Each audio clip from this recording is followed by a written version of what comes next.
Энэ тийг бол Европын холбоо худалдааны түүхий хэлэлцээр байгууллаа. IDAX Монголын крипто зах зээлд анх удаа алтны фьючерс арилжааг нэвтрүүллээ. Бүгд найрамдах Солонгос улсын албан тушаалтнууд хэлэлцээр ихээр Америк нэгдсэн улсыг зоржээ. Нэг унц алтны анш $5,100 авлаа.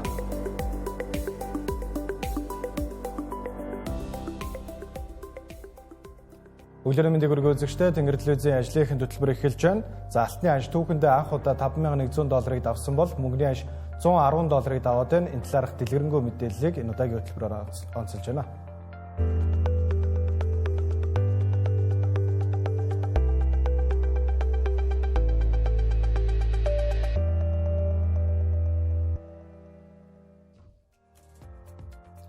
За энэ тийг улс болон Европын холбоо худалдааны түүхий хэлэлцээрийг байгууллаа. За хөтөлбөрийн эхний хэсэгт энэхүү худалдааны хэлэлцээрийн талаарх хамгийн онцлог үзүүлэлтүүдийн талаарх мэдээллийг та бүхэнд товчхон өргөе. За тэгэхээр энэ тийг болон Европын холбоо худалдааны бараа бүтээгдэхүүний 90% ногдуулдаг татварыг цуцлах, за эсвэл бууруулах худалдааны хэлэлцээрийг эцэслэн байгууллаа. За чөлөөт худалдааны хэлэлцээрийн хүрээнд энэ тийг улс Европын автомашин болон хөдөө аж ахуйн бүтээгдэхүүний татварыг бууруулах бол за Европын холбоо энэ тхийн нэхмэл эдлэл, арьс шир, за далайн гаралтай бүтээгдэхүүн, өнөц чулуу, гоёл чимэглэлийн татварт ижил төрлийн хөнгөлөлтийг үзүүлэхээр болсон байна. За эдгээр энэ тхийн экспортын бүтээгдэхүүнүүдийн ихэнх нь Америк нэгдсэн улсаас ногдуулсан 50% татварт өртөөд байсан гэдгийг онцлох хэрэгтэй.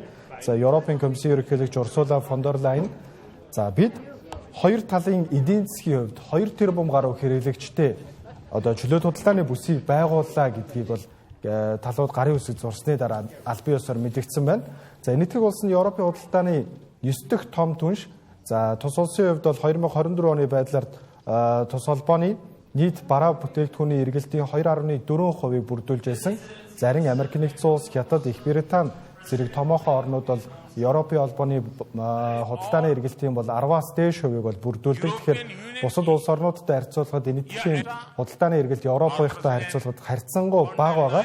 За энэхүү хэлэлцээр нь Европын бүтээгдэхүүнд ногдуулдаг энэ тхийн татварыг жилд 4 тэрбум еврогоор бууруулна гэж Европын комиссийн зүгээс бол мэдэгдээд байна. За Европын холбоо 2032 он гэхэд энэ тэх рүү гаргах экспортоо 2 дахин нэмэгдүүлэхэд туслах энэхүү хэлэлцээр нь автомашин, машин механизм, за хөдөө аж ахуйн хүнс, химийн бодис, агаарын хөлөг зэрэг Европын энэ тэх рүү гаргадаг экспортын 90 гаруй хувийн татварыг бууруулах юм а. За энэ тхийг улс Европын автомашины татварыг 110%-аас 10% хүртэл үе шаттайгаар буруулж, за 5-аас 10 жилийн дараа автомашины сэлбэг хэрэгслийн татварыг бүр мөсөн цуцлахаар төлөвлөж байна. За энэ тхийг дэх Европын автомашины томоохон компаниудад Renault, Volkswagen, за BMW, Mercedes-Benz зэрэг брэндүүд бол багтаж байгаа. За энэхүү мэдээллийн дараачараас энэ тхийг улсын автомашин үйлдвэрлэгчдийн нэг живцааны анш бас огцон уналтанд орсон байна. За энэхүү хэлэлцээр нь Дональд Трампын татварт хүчтэй өртсөн бэлэн увтас, за үнэт эдлэл, гоёл чимэглэл, гутал зэрэг бас ихээхэн хэмжээний хөдөлмөр цаг хугацаа шаарддаг бүтээгдэхүүнүүд багтаж байгаа гэдгийг бол энэ тхийг улсын зүгээс онцолж байна. За энэ тх нь бас за эдгээр хэлэлцээр нь бас тус улсын зах зээлд бас томоохон өөрчлөлтийг авчирна гэж бол эдийн засгийн шинжээчд бол үзэж байна. Тэгэхээр яг ямар төрлийн бүтээгдэхүүнүүдэд тарифын хөнгөлөлт олгож байгаа юм бэ гэдэг мэдээллүүдийг хамтдаа харцгаая. За автомашины салбар тэгэхэд 110%-аас 10% хүртэл бол бууруулна. За нийтдээ 250 мянган ширхэг квоттой гэдэг мэдээлэл бол одоогоор ил болгоод байна. За харин дарсны хувьд за 115%-аас за нэг дээд зэрэглийн дарсны хувьд бол 20%, за дунд зэрэглийн дарсны хувьд бол 30% тарифыг бол ногдуулахаар болсон байна. Зарим согтууруулах хундааны хувьд бол 150% хүртэл бол тарифтай байсан бол энийг 40% болгож бууруулна. За харин шар харигны хувьд 110-аас 50% болгож бууруулах юм байна. За харин боловсруулсан бүтээгдэхүүнүүдийн хувьд тэг хувийн татвартай болж байгаа. Өмнө нь бол энэ 50% татвартай байдаг байсан. Зарим агаарын болон сансрын хөлгийн хувьд бол 110% хүртэл татвартай байсан бол за бараг бүх бараа бүтээгдэхүүнүүд нь тэг хувийн татварыг бол олгохоор болсон. Зарим машин механизм, цахилгаан тоног төхөөрөмжүүдийн хувьд бол мөн адил тэг хувийн татварыг бол олгохоор болсон байна. За харин эсвэргээр Европын холбооноос энэ тхийн гол бараа бүтээгдэхүүнүүдэд ногдуулах тарифын хөнгөлөлт болохоор за үнэт чулуу, гоёл чимэглэлийн хувьд бол мөн тэг хувийн татвар, за нэхмэл эдлэл, бэлэн хувцсын хувьд тэг хувийн татвар, за арьс шир хувьд бол 17% татвар байсан бол тэг хувийн татвар, за харин химийн бодисын хувьд бол мөн адил тэг, за үнэт металл, тавилга гэх мэтчлэн өргөн хэрэглээний бараа бүтээгдэхүүнүүдэд мөн адил take-away татварыг олгохоор болсон байна. Тэгэхээр үзэгчдээ яг энэхүү түүхэн хэлэлцээр нь бас Европ болон за нийтийн зах зээлд бол нэлээдгүй томоохон өөрчлөлтийг авчирна гэж бол шинжээч судлаачид бол дүгнэж байна. За үргэлжлүүлээ та бүхэнд Монголын крипто зах зээлд болж байгаа нэгэн сонирхолтой мэдээллийн талаар бид зочинтой ярилцуулна. Тэгэхээр зочинтой ярилцахаас өмнө ярилцах агуулгынхаа талаарх товчхон мэдээллийг та бүхэнд хүргэе. Тэгэхээр Монгол улс 170 мянга гаруй хэрэглэгчтэй крипто арилжааны төвлөрсөн бирж болох IDAX бирж за Монголын зах зээлд анх удаа алтны фьючерс арилжааг нээсэн байна. Тэгэхээр Монгол хэрэглэгчид за өөрсдийнхөө Монгол крипто биржээрээ дамжуулан за алтны хөдөлгөөн дээрээс ашиг олох боломжтой болсон байна. За хөшүүргийнх нь хувьд бол 75x хүртэлх хөшүүргийг яг одоогийн байдлаар санал болгож байгаа юм байна. За тэгэхээр 1% ханшийн хөдөлгөөнд бол 75x-ийн ашигыг хүртэл олох боломжтой тийм шинэ үйлчилгээг бол Монголын хэрэглэгчдэд санал болгож байгаа юм байна. Тэгэхээр энэ талаар бидэнтэй ярилцахаар IDAX биржийн гүйцэтгэх захирлын үүрэг гүйцэтгэгч Амар Заяа холбогдоод байна. Өглөөний мэндийг хүргэе Амар Заяа. Өглөөний мэнд. Тэгэхээр IDAX биржийн хувьд бас нэгэн сонирхолтой үйлчилгээ бүтээгдэхүүнүүдийг бас зах зээл дээр шинээр нэвтрүүллээ. Тэгэхээр хамгийн эхлээд бас фьючерс арилжаа гэж яг юу юм бэ? Энэ фьючерс арилжааг алтаар бас ингэж дамжуулж арилжна гэдгээс юу хэлж байгаа юм бэ? Хоёлаа яг илүү энгийнээс яриагаа эхлэе гэж бодож байна. За фьючерс арилжаа гэдэг нь ер нь өөрөө үүсмэл санхүүгийн хэрэгсэл. Энэ юу гэнгүүт ерөөхдөө бодит хөрөнгөний зах зээл дээр байгаа хэрэглэгчийн бүсэл сонирхолд нийцүүлэн гарч ирсэн зах зээл гэсэн үг байхгүй юу? Тэгэхээр мэдээж нөгөө бид нар бол энгийн арилжаа гэдэг зүйл чинь альва нэг хөрөнгөөр солих одоо нөгөө бартерын зарчим гэх мэтчлэн явдаг байсан бол фьючерсийн хувьд харин эсрэгээрээ гэрээний арилжаа гэж анх бол ярьдаг. Одоо хөрөнгөний зах зээлээр option trading болон contract trading гэж нэрлэдэг. Энэ фьючерс нь болонгууд альва ирээдүйн хөдөлгөөнийг таамаглаж одоо худалдаа авах эсвэл зарах захиалга үүсгдэг гэсэн үг. Тэгэхээр одоо нөгөө фьючерс арилжаа крипто зах зээл дээр бол тухайн крипто валютын ирээдүйд ханшин өсөх үү эсвэл унах уу гэдэг дээр таамаглах байдлаар арилжаанд оролцдог гэсэн үг. Тэгэхээр энэ өөрөө одоо энгийн арилжаатай харьцуулахад бид нар альва бүтээгдэхүүнийг худалдаж авчаад үнэн нь өссөний дараа зарах үед бид нар ашиг хийх боломжтой байдаг. Харин эсвэргээр энэ одоо ирээдүйг таамаглаад байна гэхээр ирээдүйд зөв таамаг төвшүүлвэл унсаж өссөж ашиг хийх боломж байдаг гэсэн үг. За алтны ханшны хувьд бол сүүлийн өдрүүдэд бас нэлээдгүй өндөр өсөлтийг үзүүлээд байгаа гэдгийг бас мэдж байгаа. За өнгөрсөн 1 жилийн хугацаанд ихэд лалт ойролцоогоор нэг 88 орчим хувийн бол өсөлтийг үзүүлээд байна. За эдгээрээс гадна бас IDAX бирж дээр өөр ямар фьючерс арилжаануудыг бас хэрэглэгчид авах боломжтой вэ? Тийм үйлчилгээнүүд. Фьючерс арилжаан дээр болонгууд ихэнхдээ яг нөгөө криптос хүртэ бирж учраас крипто валютуудын фьючерс арилжаа байгаа. Биткойн, Ethereum гэх топ хослууд мөн одоо хөдөлгөөн ихтэй зах зээлийн эрэлт ихтэй хослууд байдаг. Фьючерс арилжаа нэгдэж байгаа бүтээгдэхүүн гэдэг нь өөрөө зах зээл дээр арилжаа ихээр явагддаг. Одоо олон их сурвалжтай, олон одоо зах зээл дээр байдаг бүтээгдэхүүнүүд ихэнхдээ фьючерс арилжаан дээр орж ирдэг. Энэ нь яагаад гэвэл мэдээж нөгөө огцон хөдөлгөөнтэй бага хөрөнгө чадвартай хөрөнгүүд бол фьючерс арилжаан дээр эрсдэлтэй байдаг учраас дандаа томоохон хөрөнгүүдийн хослууд орж ирж байдаг гэсэн үг. Одоогоор IDAX дээр үнд металл болон энэ одоо бодит хөрөнгөний зах зээлтэй холбоотой зөвхөн алтны фьючерс арилжаа нэгдсэн байгаа. Энгийн спот арилжаан дээр бид нэр одоо 7 сараас эхлээд өнгөрсөн жилийн 7 сараас эхлээд хувьцаа болон бусад одоо металлуудыг оруулж ирсэн. Манай дээр бол одоо дэлхийн номер 1 болон номер 2 алтны токен бол спот энгийн арилжаагаар хүн худалдаж аваад хадгалах боломжтой байна гэсэн үг.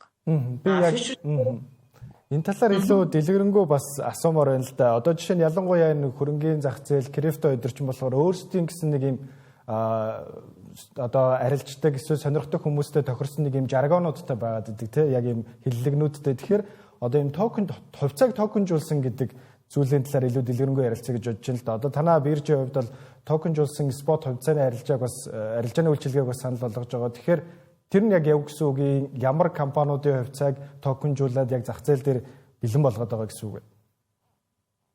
За хувьцаа токенжуулна гэдэг нь ерөнхийн нөгөө криптовалют гэдэг нь өөрөө цаанаа үндсэндээ блокчейн систем гэж байгаа шүү дээ.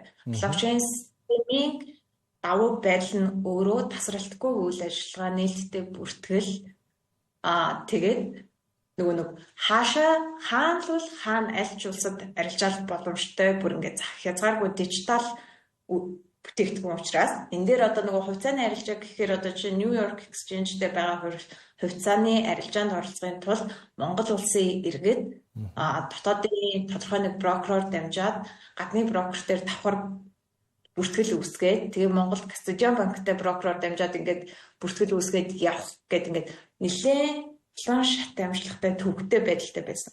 Тэгэнгүүт блокчейний тусламжтай энийг Монгол улсын иргэдэд маш бага шимтгэлтэйгээр одоо тухайн яг зах зээлийн ханшийг бодит цагийн гормоор дагж байгаа арилжааны хослол үүсэж байгаа гэсэн үг. Би токенжуулна гэдэг. За яг хэлбэр чанарыг өөрчлөөд арай илүү сайжруулад уламжлалт зах зээл, дижитал зах зээлийг хоорондоо холбосон үйл ажиллагаа гэсэн үг. За би төгсгөлд нь асуухад ер нь маш сонирхолтой бас үйлчилгээг зах зээл дээр нэвтрүүлж байгаа юм байна. Тэгээд бидэрт байгаа мэдээллийн хувьд бол ер нь IDOX биржийн хувьд орон даяар нийтдээ 170 мянга гаруй бүртгэлтэй хэрэглэгчтэй гэдэг мэдээлэл байна. Тэгэхээр яг IDOX биржийн хувьд ер нь яг хичнээн хэрэглэгчид бас идэвхтэйгээр арилжаа явуулж байна. Ер нь та хэдийн бас арилжааны идэх liquidity бас ер нь ямар хөө байв? За арилжааны идэвхийн хувьд бол сүүлийн одоо 2025 оны 4-р улирлын байдлаар бол өнгөрсөн жилтэйгээ харьцуулахад нийт 100 гаруй өсөлттэй байгаа. Тэгэхээр зээл дээр одоо бид нар 170 мянга гаруй харилцагчтай гэж явдаг, зөвхөн баталгаажсан харилцагч гэж явдаг байхгүй юу? Энэ нь бол одоо өөрийнхөө мэдээллийг баталгаажуулсан. Бүртгэлтэй хэрэглэгчдийн тоо бол аль хэдийн 200 мянга гарчихсан. Эндээс Монгол хэрэглэгч нар маань нэг 140 орчим мянга нь 60 мянга орчим нь гадаад улсын хэрэглэгч нар байдаг. Тийм. Маш сонирхолтой үйлчилгээний талаарх шинэ мэдээллийг бидэнтэй олцсонд баярлалаа. Баярлалаа.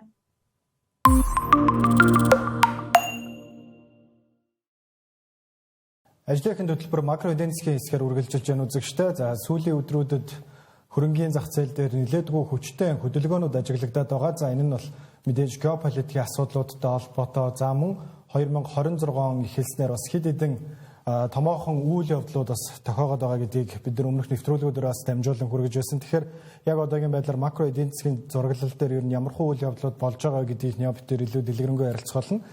Тэгэхээр хамгийн эхлээд Дональд Трампын дараагийн бас энэ гайлын дотортой холбоотой асуудлын талаар ярилцъя гэж бодож байна л да. За тэрээр Улаанбаатарын цагаар Мягмар гарагт за өөрийнхөө сошиал хуудаснаас Солонгос бүгд найрамдах Солонгос улсын гайлын доторыг 15-аас 25% нэмэгдүүлнэ гэдгийг бол зарласан ба. За өнгөрсөн жил бас Солонгос, Америк хоёр ер нь одоо энэ гайлын доторын асуудал дээр тохиролцоонд хүрснийг бол бид нар ярьж ирсэн шүү дээ. Энэ одоо яг юу болчихв?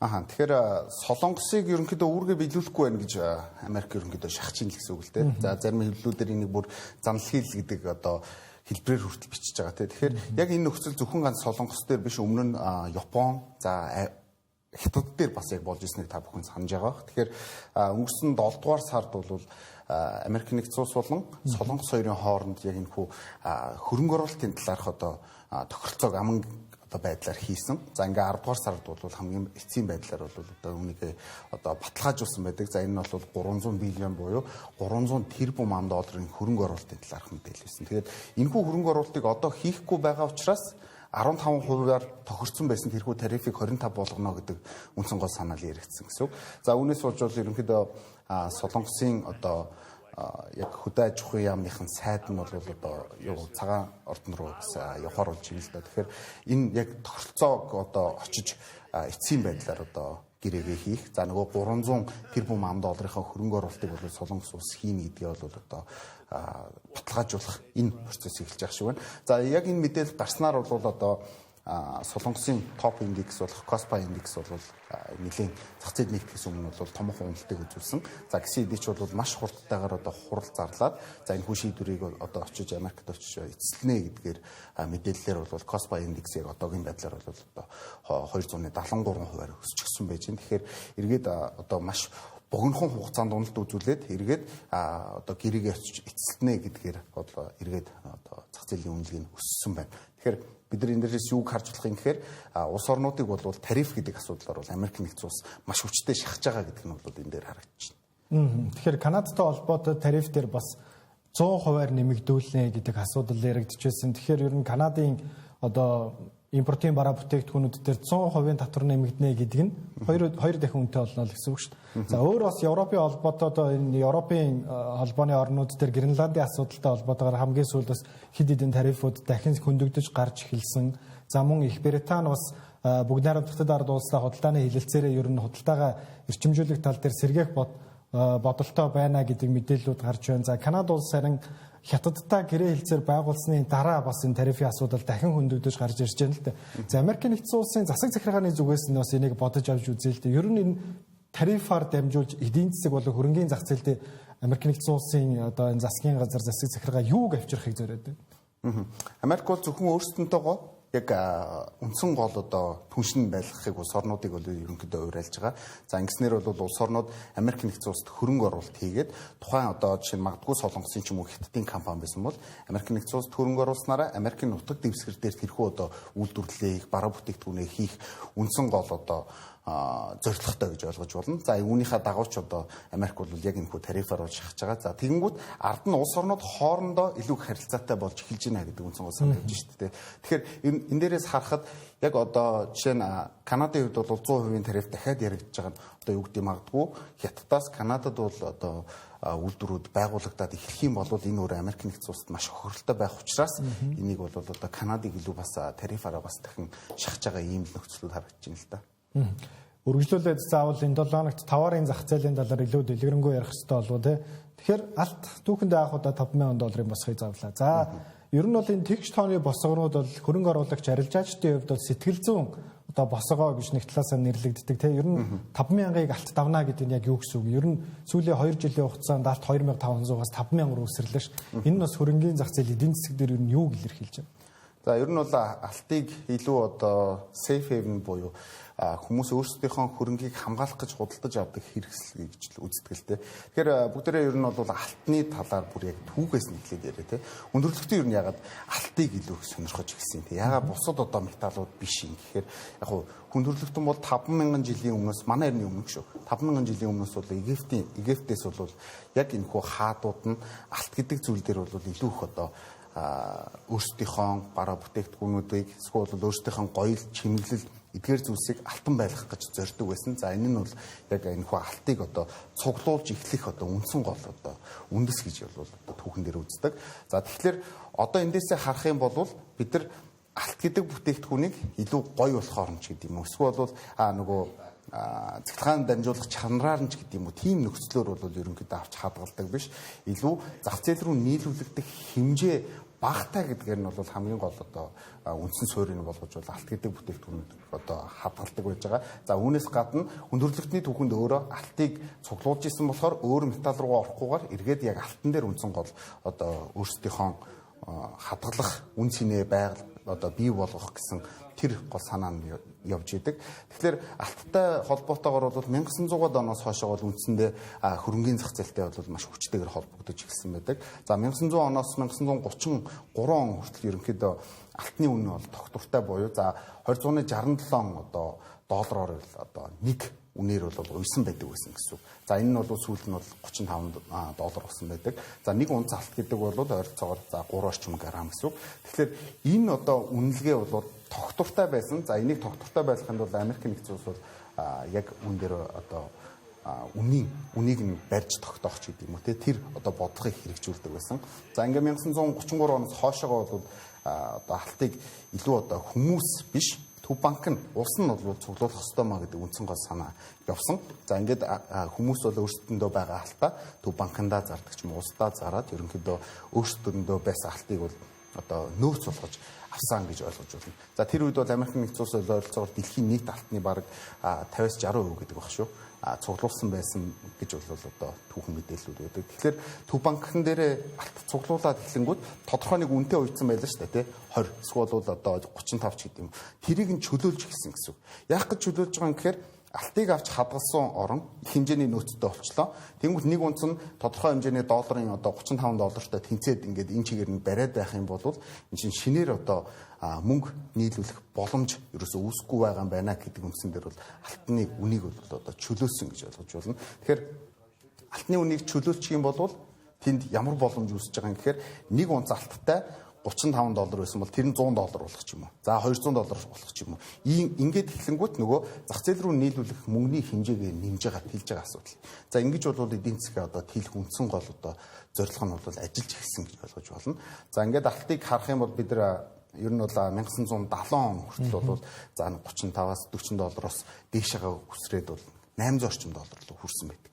За тэр үед бол мэдээж одоо алтны үн чөлөөсөнтэй холбоотойгоор одоо ихний цикл явсан гэж ойлгож болно. За энэ үеийг супер цикл гэж нэрлэдэг байж байгаа. Тэгэхээр 70-аас 80 оны хооронд бол дараагийн одоо өсрэлтүүд орсон. За энийг бол одоо газрын тостой илүү холбоотойгоор газрын тосны нийлүүлэлтийн одоо хямрал бол 1973 он болон 79 онд болсон байдаг. Тэгэхээр энэ одоо нийлүүлэлтийн цикл алдагдсанараа газрын тосны үнэлгээ өсөж байгаа. Газрын тосны үнэлгээ өснө гэдэг бол нэгж бүтээгдэхүүний одоо үн өсөж байгаа гэсэн хэрэг шүү дээ. Тэгэхээр энэ бол инфляцийн асар том одоо өдөх хүчин зүйл буюу нийлүүлэлтийн сүлжээний доголдолын инфляц гэж нэрлэдэг. Тэгэхээр энэ нөхцөл бий болоод эхлэнгүүт хүмүүс одоо зах зээл дээр илүү инфляц үүсэх юм байна. Инфляц үүсээд байх юм бол өөрсдийнхөө хөрөнгийг яаж хадгалах юм гэхээр алт ч юм уу дараагийн өөр нэгэн сонголт руу одоо шилжүүлж ийн гэсэн үг. За ингээд 70-аас 80 оны хооронд бол дараагийн цикл бол явсан байдаг. За ингээд тэрнээс хойшоо бол 2000 он хүртэл бол ерөнхийдөө маш тогтвортой тайван байсан гэж ойлгож болно. Тэгэхээр 2000 онд яг юу болсон юм бэ гэхээр дараагийн дэлхийн хямрал байгаа. За хямрал гэдэг нь ер нь бол financial crisis болон recession гэдэг хоёр одоо ойлголтыг бид ярих хэрэгтэй. За recession гэдэг бол хямрал гэж нэрлэж байгаа. Financial crisis гэхээр ер нь бол тэр системийн санхүүгийн одоо бүр одоо томоохон хэмжээний асуудал байх л дээ. Тэгэхээр 2000 онд юу болсон гэхээр .com-ын бабл буюу бидний мэддгээр интернет суурьтай компаниудын одоо хэтэрхий өндөр үнэлгээний асуудал үүссэн. Тэгэхээр тэр үед бол маш их одоо компаниудыг хөрөнгө оруулаад мөнгө оруулчихсан байсан. Тухайн компаниудын үнэлгээ унаад эхлэнгүүт тэрийг зараад алт худалдаж авч хадгалах сонирхоод дэлхий дээр одоо маш одоо түгээмэл болсон. Тэр нь бол алтны үнийг дараагийн цикл болгож өсгсөн гэсэн. За энэ нөхцөл бол ерөнхийдөө 2011 он хүртэл үргэлжилсэн байдаг. За энэ дунд дахиад нэг үлгэдлийн хямрал буюу 2008 оны хямрал орж ирнэ. Энэ нөгөө цикл чинь үргэлжлээд байна гэсэн үг байхгүй. 10 гаруй жилийн хувьд бол алтны үнэлгээ бол одоо бидний яг өнөөдрийн энэ одоо томоохон өсөлтүүд ихлэл бол $2000 орчим руу хүртэл одоо өндөр болж исэн. За 2011 оноос хойшоо санхүүгийн эдийн засгийн одоо нөхцөл байдал бол ерөнхийдөө маш тайван намжуу байж за одоо өөр юмнууд руу хөрөнгө оруулах боломжууд бий болж шүү дээ. Магадгүй компаниуд худалдаж авдаг ч юм уу технологийн компаниуд руу хөрөнгө оруулах юм бол алтаа авч хадгалснаас илүү ашигтай байж. Тэгэхээр алтаа ерөнхийдөө зараад үнэлгээ бол одоо буурч байна. За ингэс үед бол за нэг 2000-аас бол 1300 орчим руу ерөнхийдөө буурсан байдаг. Магадгүй биткойн бас алтны оронд бас энэ үнцийг хадгалах хэрэгсэл байж магадгүй сүүлийн 10 гаруй жилийн туршид яригдж байгаа шүү дээ. Гэхдээ арилжаачид болон хөрөнгө оруулагчдын хувьд ерөнхийлөгч Дональд Трампын 2 дугаар бүрийн эрхийн хугацаанд ер нь биткойн нэлээдгүй өндөр өснө гэж таамаглаж байсан бол яг одоо бас өнгөрсөн жилийн үетэй харьцуулбал биткойны хаш нэг 15-16 орчим хувиар унсан байдалтай харагдаж байгаа. Харин эсвэргээрээ бараг маш олон хүмүүсийн тооцоололд ерөөсөө буугаагүй байсан нэг хэрэгсэл нь мөнгө байна тий. Жилийн өмнөхтэй харьцуулбал $30 гаруй байсан мөнгө яг одоогийн байдлаар хамгийн дээд зэгт ер нь $110 дээр тогтоод байна. Тэгэхээр хүмүүс алтны оронд яагаад мөнгийг аваад байна? Эсвэл мөнгөний хэрэглээ нэмэгдээд байна уу? Эсвэл мөнгийг хүмүүс safe haven хэрэгсэл гэж хараад байна. Тий, яг үнэн бас safe haven л гэж харж байна гэсэн үг. Алтыг худалдаж авахд яг одоо $5000 болсон шүү дээ. Тэгэхээр алтыг худалдаж авснаас илүү мөнгийг авах юм бол мөнгөний үнцийн өсөх боломж нь өндөр байна гэж харж байгаа. За энийг бол одоо gold silver ratio гэж хэлдэг. За ер нь түүхээр аваад үзэх юм бол түүхэндээ хүндрэлттэй ер нь бол gold silver ratio нэгийг харьцах нь 80-аас 90-тэй байдаг буюу алтны үнийг одоо мөнгөний үнд хуваах юм бол одоо 80 муу 90 одоо мөнгөөр нэг алтыг худалдаж авдаг л гэсэн үг байхгүй. Тэгэхээр энэ ratio одоогийн байдлаар бол 50 руу төхөөд байна. 5000-ыг харьцах нь за 100 гаруй тий. Тэгэхээр 50-аас ч бас доошоо болж байна л да. Тэгэхээр мөнгөний өсөлтийг бол одоо асар хүчтэй өдөөгд байгаа үндсэн гол шалтгаан нь хэрвээ мөнгийг хадгалах юм бол алтнаас ч илүү гэхээр одоо өндөр хурдтайгаар өсөх боломжтой байна гэж илүү хямдхан байна. Илүү хямдхан байна гэж харж байна. Тийм учраас ер нь бол хүмүүс айцтай байгаа гэдгийг ерөнхийдөө бол энэ нөхцлөөр бол харж болно. За гэхдээ бид нэр бас нөгөө талдаа хөрөнгөний зах зээлийг харах юм бол буюу equity market-ыг харах юм бол бас одоогор бол тийм ч амар том унтсан нөхцлүүд бол харагдахгүй байна. За S&P 500 бол all time high буюу хамгийн өндөр цэгээс 0.4%-аар жоохон доош байгаа юм ч гэдэг юм уу тий. Тэгэхээр ер нь бол энэ ямар их мөнгөний нийлүүлэлт байгаа гэдгийг л үндсэн гол баталгаалтай. Тэгэхээр ер нь бол хөрөнгөний зах зээл дээр юу гэж хаардیں гэхээр яг safe haven болон за equity market хоёр зэрэг хамтдаа өсөд байгаа нөхцөлийг бол ерөөсөө мөнгөний нийлүүлэлтийн асар одоо зөөлөн бодлоготой явж байгаа гэдэг нөхцөлийг харж байна. За тийм хэмжээний одоо бодлогын бас хийгээд байгаа учраас тэр нөхцөл биелээд яваад байна л да. За мөнгөн дээр бас нэг асуудал байгаа. За ажилтны дүржилтийн бас хэрэгсэл байна. За бид нар мэдэн шүү дээ PV хавтан одоо нарны панел. За эсвэл бол одоо цэглэхэн хавт машин ч гэдэг юм уу. Энэ мөнгө чи өөрөө бас алтаар хэрэгжилж болно л доо. Гэхдээ мөнгөөр хэрэглэсэн нь арай хямдхан байгаа даа байхгүй. Тийм учраас мөнгөний хэрэглээ бас арай нэг технологийн салбарт байна ч гэдэг юм уу тий. За нийлүүлэлтийн талаас нь харах юм бол мөнгө бас одоогоор бас supply дефект гэж хэлдэг л дээ. Тэгэхээр нийлүүлэлт бас харьцангуй бас бага болж эхэлж байгаа. Ягаад тэгэхээр одоогийн энэ одоо олборлож байгаа мөнгө чинь ганц бас дангаараа шууд гарч ирдэг юм байна л да. Одоо бусад металлууд болох за зис хар туглаа одоо юу гэдэг цайрч гэдэг юм уу те. Эдгээр зүйлстэй гардаг эдгээр нь 70% байдаг 30 орчим хувьд нь ерөнхийдөө мөнгө байна гэж үзээд байна л да. Тэгэхээр дунджаар шүү. Дундаж доогоор. Тэгэхээр мөнгөний нийлүүлэлт бас багасж байгаа юм байна. Тийм учраас бол мөнгийг хүмүүс илүү их одоо үнэлээд байна гэж харж байна. За бид нар бас энэ тхийн жишээн дээр урд урдныхаа нэвтрүүлгүүдээр тайлбарлаж ирсэн те. Тариач яг алтыг авъя гэхээр хэтэрхий өндөр үнэтэй болчиход байдаг. Тэгэхээр ratio нараа одоо өндөр байгаагаар нь мөнгийг аваад мөнгийг хадгалах юм бол алт хадгалснаас илүү их одоо ашиг олох боломжтой ийм хэрэгсэл болж хувираад байна л та. Тэгэхээр яг энэ геополитик болон хөрөнгөний зах зээл дээр ер нь товарын зах зээл сүүлийн өдрүүдэд нэлээдгүй хөдөлгөөн ихтэй байлаа. За мөн бондын зах зээл бас нэлээдгүй хөдөлгөөнтэй байлаа шүү дээ. За эдгээрээс гадна Азийн зах зээл дээр бас маш сонирхолтой үйл явдлууд бас өнгөрсөн 7 хоногт болж өнгөрлөлөө. Nikkei 225 индекс бүх цаг үеийн дээд хань шавьдлаа. За Япон улсын улс төрийн асуудалтай холбоотойгоор бас энэ индекс нэлээдгүй томоохон хөдөлгөөн гарлаа л гэж шинжээчид бас дүгнж байна. За бүгд найрамдахад ард улсын технологийн компаниуд бас хөрөнгө оруулагчид арилжаачдын бас дараагийн гол бай гэж бас зарим талаараа нэрлэгдэж байгаа шиг байна. Ер нь Азийн зах зээл дээр юу болж байна? Азийн зах зээлүүд бол өсөлттэй байна. За бид нар түрүүн Kospi индексийг ярьсан те 2.7%-аар ерөнхийдөө өсснөөрөө all time high буюу одоо бүх цаг үеийнхээ хамгийн дээд шиг дахин шинжилт тогтоож байна.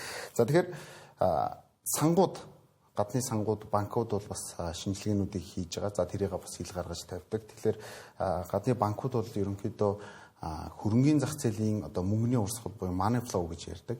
Энэхүү урсгал бол Азийн зах зээл рүү ерөнхийдөө ирэх хандлагатай байна гэдгийг бас анхаарч сануулж байна. За ялангуяа Goldman Sachs-ийн хийсэн судалгаан дээр бол яг одоогийн үнээс бол энэ Азийн зах зээлүүдийн үнэ ерөнхийдөө 20 орчим хувиар өсгөх нэг гайх зүйлгүй буюу тодорхой хэмжээний одоо мөнгө урсгал Америкийн нэгдсэн улсын хөрөнгөний зах зээлээс Азийн зах зээлүүд рүү ерөнхийдөө шингэж орох боломж байна гэж бол тайлбарлаж байгаа. За энэний үндсэн гол үүсэл нь юунаас хамааралтай гэвэл бид нар бас нөгөө 2-7 оны өмнөх санаж Samsung Hynix гэдэг компаниуд бол одоо санахон чипний хомсдолтой холбоотойгоор их хэмжээний өсөлтүүд хийж байгаа. Тэгэхээр Kospi жишээ нь дангаараа Hynix болон Samsung бол энэ индексийн 30 орчим хувийг бүрдүүлдэг ч гэдэг юм. Тэгэхээр мөнгөний урсгал асар хурдтайгаар одоо явж байгаа учраас ер нь бол энэ урсгал одоо дагуулна л гэж үзэж байна л да. За үүнээс гадна бол хятадын хэрэглэгчдийн одоо хэтэрхий их одоо үрлэгэн байдлыг нэмэгдүүлэх бодлого хэрэгжиж байгаа гэдгийг бид нар байнга хэлж байгаа шүү дээ. Тэгэхээр хямдхан зээл олдож байна. За бизнесийн орчинг одоо маш одоо таатай болгож байна. Тэгжиж одоо нөгөө хэрэглээ өндөр болно. Хэрэглээ өндөр болох юм бол түүнийг дагаад компаниудын үнэлгөө одоо бусад эдийн засгийн идэвхжил нэмэгдэнэ гэдгийг бол одоо бид нар ойлгож байгаа. Тийм учраас эдийн засгаа тэлхийн тулд бол хятад бол маш зөөлөн бодлого руу бол шилжиж байгаа гэдгийг ойлгох хэрэгтэй. Түүнийг дагсан хөрөнгөний урсгал бол одоо Америкийн нэгдсэн улсын зах зээлээс магадгүй орж ирэх боломжтой гэдгийг эдгээр банкуд бас тодтогч онцлоод байна л да. Тэгэхээр судалгаануудыг харсан судалгаанууд бол ерөнхийдөө бас нэлийн хамтай харагдаж байна. За ялангуяа яг энэ санхайн чипний асуудлаас болоод бол энэ маш идэвхтэй болоод байгаа гэдгийг анхааруул сануулж байна. Төгсгөлд нь макро эдийн засгийн хэсэг дээр манай Монголын эдийн засгийн хамгийн чухал бас гол бүтээгдэхүүнүүдийн нэг болох зэсийн ханшны талаар ярилцсан. яг товарын зах зээл нэлээдгүй идэвхтэй байгаатай холбоотойгоор зэсийн ханш бас 13,000-ыг нэг тонн 13,000-ыг бас даваад байна л да. Тэгэхээр 2026 онд ер нь зэсийн ханш яана гэж энэ хөрөнгө оруулагчид таамаглаж байна. Ер нь зэс энэ жилдээ ер нь яахаар вэ? За яг зэсийн хувьд бол алт мөнгнөөс бол ер нь жоохон ялгаатай тийм. Зэсийг яг юунд хэрэгэлдэг гэхээр нөгөө хадгаламжийн хэрэгсэл гэхээс илүүтэйгээр техник технологиудад хэрэгжилж байгаа. За мэдээж технологийн яг энэ үед бол бид нар байнгын ярьж байгаа AI чипнүүд яаж үсэж чинь эдгээр бүх орцууд чинь ерөнхийдөө зэсээс хамааралтай байгаа учраас хэрэглээ бол нэмэгдсэн хിവэрэ байгаа. Тэгэхээр зэсийн үн одоо өсөж байгаа нь ерөнхийдөө хадгалах гэж аваад байгаа биш хэрэглэн дээр тулгуурсан одоо үнийн өсөлт гэж ойлгож болохоор байна. Тэгэхээр ер нь бол 2026 оныг бол бас яг томоохон банкуд бол бас нэлийн 15,000 орчим гэж бас өөрсдийнхөө таамаглалуудыг гаргасан байна. Тэгэхээр магадгүй 2026 оны төгсгөл хэсэг дээр бол зэсийн үнэлгээ бол одоо 26 он жонгоо ерөнхийдөө өсөх ийм таамаглалтай байна гэж харж байна. За илүү commodity буюу яг нүүрс зис гэдэг одоо эдгээр бүтээгдэхүүнүүд бас нэг зүйлээс болж үнэн маш их одоо савлж идэг. Тэр нь бол нийлүүлэлтийн сүлжээний одоо доголдол гэдэг асуудал үүдэг. За магадгүй одоо юу гэдэг зисийг тээвэрлэдэг газрын одоо тэр хаваар одоо дайн байлдаан болдог ч юм уу тээвэрлэлт одоо багасаад эхлэх юм бол зисийн үн өсдөг. Яг энэ нөхцөл чинь бол одоо нүүрсний үнийг бол одоо ковидын дараа асар хүчтэй нэмэгдүүлж байлаа шүү дээ. Тэгэхээр энээс нь болж одоо нөгөө улс орнуудад бас боломжууд бий болдог. Манай Монгол улс бол бас үүнийг бас нэгэн том жишээнүүдийн нэг болж явдаг, кейс болж явдаг. Тэгэхээр 2026 он бол яг энэ commodity салбар дээр бол бас тасралтгүй өсөлтүүд байна гэж харагдаж байна. За баярлалаа. Тэгэхээр үзэгчтэй ажлын эхэн засгийн макро эдийн засгийн хэсэг та бүхэнд өрлөө үргэлжлүүлээд өнөөдрийн мэдээг та бүхэнд өргөх боллоо.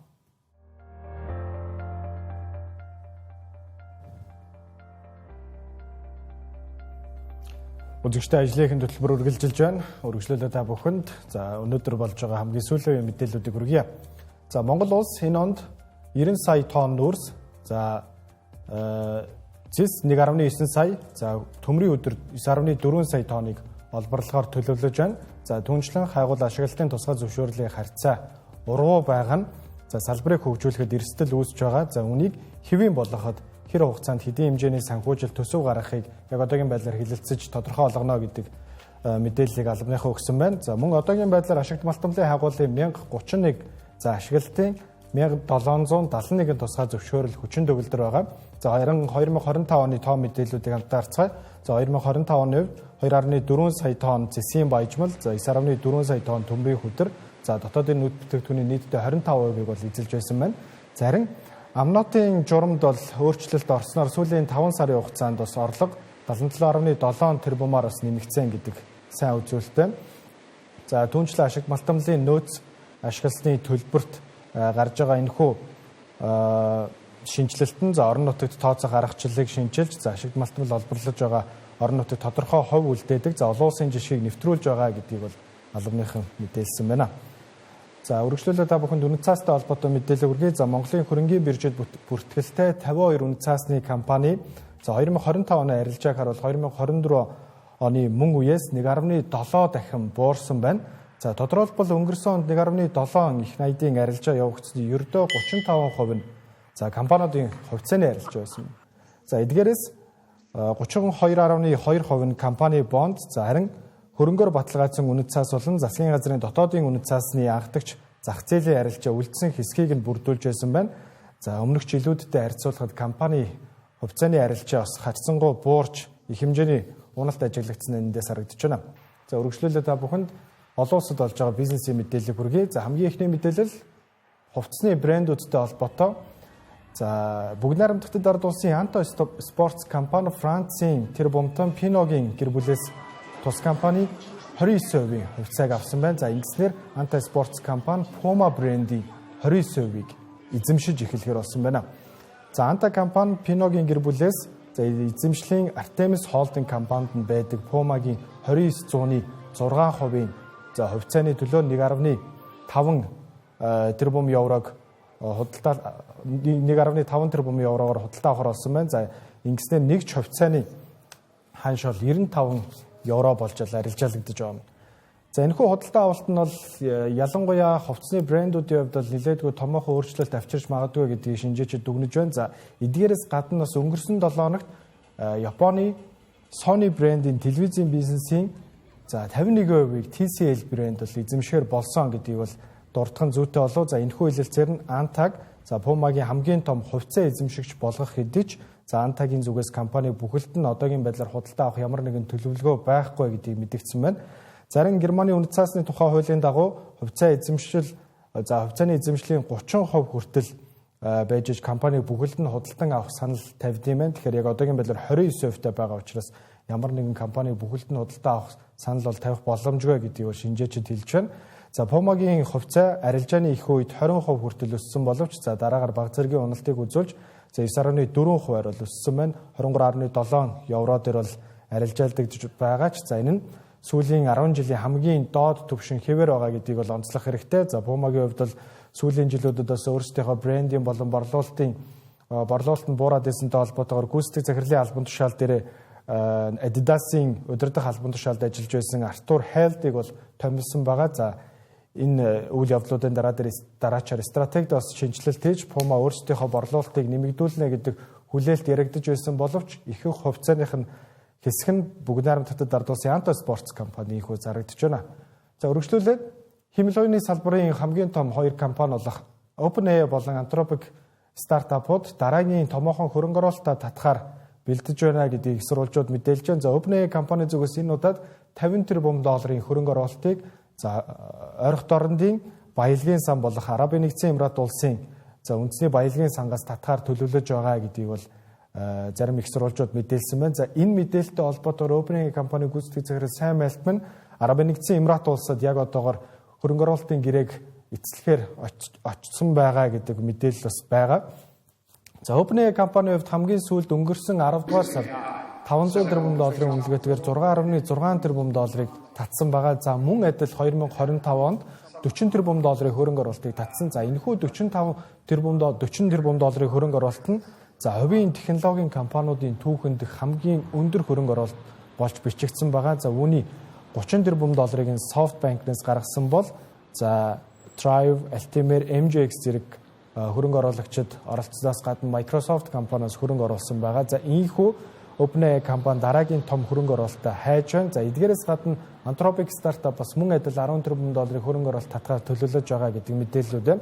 За ийхүү хэмэл оюуны технологийн компаниуд ихэнх хэмжээний хөрөнгө оруулалтыг ойрын хугацаанд татаж байгаа нь за маш олон зуун сая хэрэглэгчтэй чатботуудыг ажилуулах нь өөрөө асар их хэмжээний өндөр зардалтай байгаа. За өнгөрсөн жилийн OpenAI компани санхүүжилтийн тайлангаас харахад $8 орчим тэрбум бол ChatGPT-г ажилуулахад ашигласан гэдэг мэдээлэл байгаа. За ChatGPT-гийн хувьд яг одоогийн байдлаар 900 сая хэрэглэгчтэй. За үүний маш бага хувь нь төлбөр төлдөг хэрэглэгчид байгаа. За үүнтэй холбоотойгоор энэ жилдээ багтааж ChatGPT-гийн төлбөр төлдөггүй болон сарын $8 төлдөг хэрэглэгчдэд реклам үзүүлж эхэлнэ гэдэг мэдээлэл цацагдаад байгаа. Тэгэхээр ойрын өдрүүдэд бас ChatGPT рекламтай болох нэ. За дараагийн мэдээлэл Meta компанитай холбоотой. Meta компани зүгээс хэмэл оюуны салбарт бас нэлээдгүй томоохон ахиц дэвшлүүдийг сүүлийн саруудад гаргаад байгаа. Тус компани өөрсдийнхөө шинээр нэвтрүүлэхээр зорж байгаа хэмэл оюуныхаа функцүүдийг төлбөртэй болгож магадгүй гэдэг мэдээлэл нь. За Meta компани за Сингапурт бүртгэлтэй Бүгд найрамд Хотод ард улсын инженеруудын үүсгэн байгуулсан стартап болох за Manus AI стартапыг бол $2 тэрбум гаруй доллараар бол худалдаа авч өөрсөндөө нэгтгэж байгаа гэдгийг бол зарлаад байгаа. За энэхүү стартапын ерөнхий агентийн хэмэл оюуны функцүүдийг бол төлбөртөөр хэрэглэгчтэй санал болгоно гэдэг мэдээлэл байгаа. За эдгээрээс гадна за OpenAI Meta компани супер хэмэл оюуны багаас бий болох бас хэмэл оюуны функцүүд төлбөртөө болж магадгүй гэдэг мэдээлэл байна.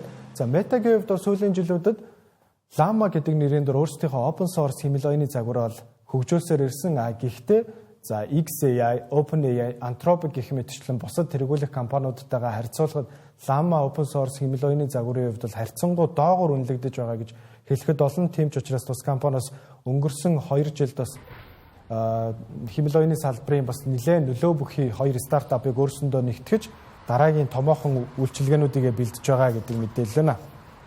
За TikTok компани Америк нэгдсэн улсын хоригоос мултарч чадсан байгаа. За гэвч энэхүү шилжилт нь бас хэрэглэгч нарт нь бас төдийлөн таалагдаагүй бололтой. За сүүлийн өдрүүдэд TikTok-ыг устгах тренд Америк нэгдсэн улсад нэлээдгүй ирчийг авч за сүүлийн өдрүүдэд бас TikTok-ыг устгах тоо 150%-аар өссөн гэдэг мэдээллийг бас CNBC агентлагаас бол мэдээлсэн байна. За TikTok-ийн хувьд бол Америк нэгдсэн улсын хөрөнгө оруулагч нартайгаа хамтран нийтдээ нэг 14 орчим тэрбум долларын үнэлгээтэйгээр хамтарсан компанийг байгуулад байгаа. За энэхүү хамтарсан компаниг бол TikTok-ийн үйл ажиллагаа хариуцсан захирал болох Адам Присер бол ажиллахаар болсон ба. За хэрэглэгчдийн гол анхаарлаа хандуулж байгаа зүйл нь юу вэ гэхээр TikTok-ийн хэрэглэгчдэд санал болгож байгаа нууцлалтай холбоотой мэдээллүүд дээр бас нэлээдгүй сонирхолтой зүйлсүүд байна гэдгийг бол өөрсдийнхөө TikTok-ууд дээр хуваалцаж эхэлсэн байна.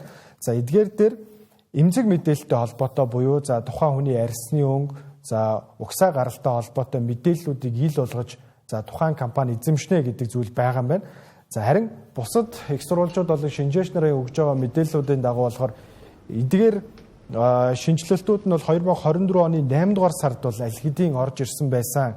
Энэ бол яг шинэ зүйл биш ээ гэдгийг бол тайлбарлаж байна. За эдгээр зүйлсүүд бол TikTok болон за сошиал медиа дээр нэлээдгүй тренд болсонтой холбоотойгоор TikTok-ийн Америк нэгдсэн улс дахь хэрэглэгчид за TikTok-ийн нууцлалтай холбоотой зүйлсөд эргэлзэж байна гэдэгтэй холбоотойгоор бол өөрсдийнхөө аппликейшнуудыг бол устгаж эхэлсэн байна. За ялангуяа энд бас 400 мянган дагагчтай нэгэн бас TikTok-ийн хэрэглэгч бас өөрийнхөө бас аккаунтыг устгасан нь бас нэлээдгүй шуугаан дэгдээгээд байна. За ийхүү TikTok-ийн хувьд Америк нэгдсэн улсын хоригоос аврагдсан боловч хэрэглэгчдийнхээ хувьд нэлээдгүй эргэлзээтэй асуудлыг бол бий болгоод байна. За TikTok-ийн хувьцаа эзэмшигчдийн хувьд бол MGX болон за Silver Lake болон за Oracle компаниуд нийтдээ 50% эзэмшиж байгаа бол TikTok-ийн толгой компани болох ByteDance хувьцаа эзэмшигчид 20 орчим хувийг за харин TikTok-ийн ByteDance-ийн толгой компани өөрсдөө нэг 19 орчим хувийг бол эзэмшихээр болсон байгаа.